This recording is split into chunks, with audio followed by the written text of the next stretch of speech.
Well, thank you very much, and good morning, ladies and gentlemen. I am delighted to be joined by the members of our city's official family, Supervisor Alioto, the commissioners who can be here. Others are working today, but certainly Commissioner Bretz, who you just heard from, and Commissioner Ted Solis, as well as my Deputy Mayor Gaylor Smith, who are all working together with Chief Postel and the other parts of the leadership of this fire department to make it the very best that any city can have in fire protection. There's an old saying that you can't hire someone to be a hero. San Francisco doesn't hire heroes, but we get them in our firefighters. Today, a new class of graduates will walk up here and receive their firefighter badges. And each of you have worked hard for this day. This class began some 14 weeks ago, if you count from the day you walked onto these grounds to start your first training. In fact, many of you started years before that in order to get to this point. And for many of you, you had to wait more years than your own preparation for our city to get ready and work as hard as you did so that the door of opportunity would be available to you to get here in this training ground. At graduation ceremonies such as this, it is customary and proper for the mayor to deliver a sincere auditorium speech. But as you can see, we're not in an auditorium. But that kind of speech, which I believe in, would begin along the lines as this. We want you to know how proud we are, and we are, of you and what you're accomplishing. And as mayor, I am proud of what you have accomplished. We want you to know that you're entering into a profession that is honored in this city, and it is, by the people of San Francisco and me. We want you to know that we regard you to be one of the finest firefighting forces in the nation, and that we vow to help you protect our people with the best equipment that we can find, be they trucks or engines or rescue equipment.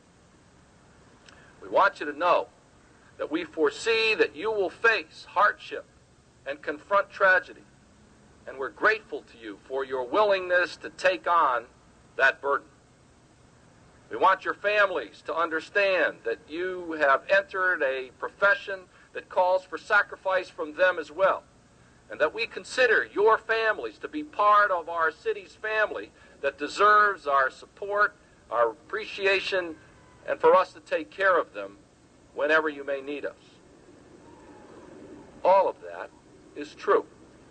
And all of that has been true since the first Fire Academy class graduated on April 22nd, 1957 from this site 33 years ago. But as I said, today we're not in an auditorium, but we're on the grounds of this training center. And today I want to talk to you like we're in a firehouse sitting around the table. I want to talk to you like that today because I want to talk to you like a family about some serious problems that are plaguing our family. You are entering the San Francisco Fire Department at a time of great change in our city. You are a physical expression of that change.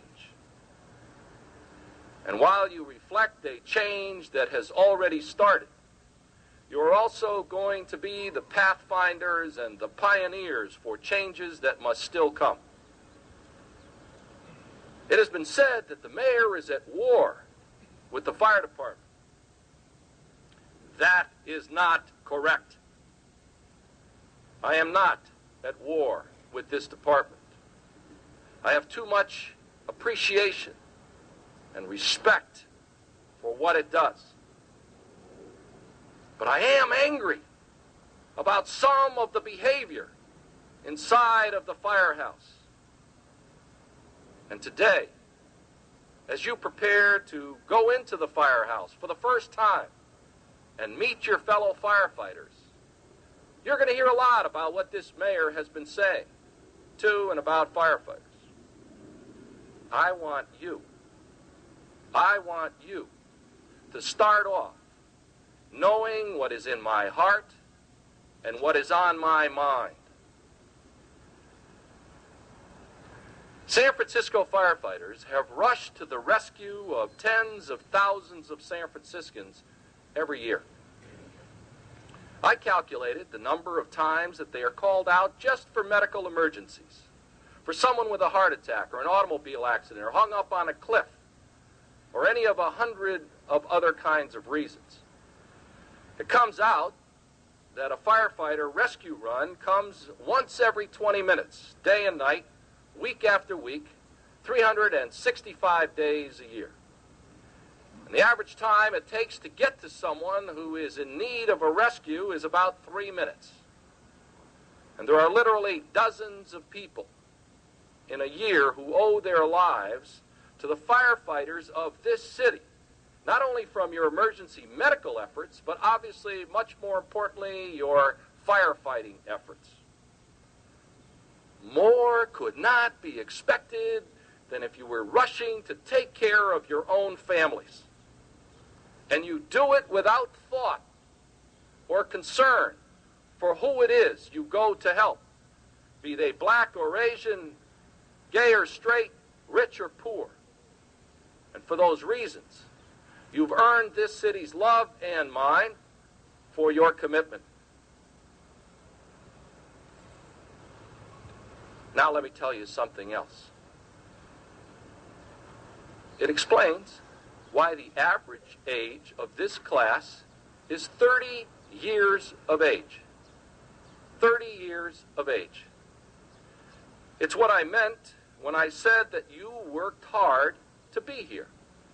But then you had to wait longer, even though you were ready, for this city to work as hard as you did, so that we could develop a test that would be fair to all applicants, no matter what their race, creed, color, sex, sexual orientation, or religion. On November 26th, there was a fire in the Ingleside in which a 13-year-old girl died. The neighbors gathered in the street in front of the house and called to the fire department to rush their rescue efforts. The firefighters were valiant, and according to the tapes of November 26th, they arrived in 1 minute and 40 seconds. They were on the scene. The first truck arrived, and it was a pumper with 400 gallons of water. The first firefighter off the truck jumped a 6-foot fence with a hose. In front of the house, other firefighters with oxygen masks tried to maneuver past the flames to reach young Carolyn Costello. It wasn't done just by the book. It was done better than the book. But it still, with all of that, wasn't enough to save the life of a 13-year-old girl. And it still wasn't enough to stop the sense of rage in the neighborhood where it was believed that prejudice and not fire had caused a needless death. They believed that because all of the 62 firefighters were white, and because Carolyn and her family and the neighbors were black, that her death was due to bias rather than tragedy. 100 years of prejudice and discrimination had taught that black family and that black neighborhood to believe that if none of the rescuers looked like them, none, then they could never care as much as them.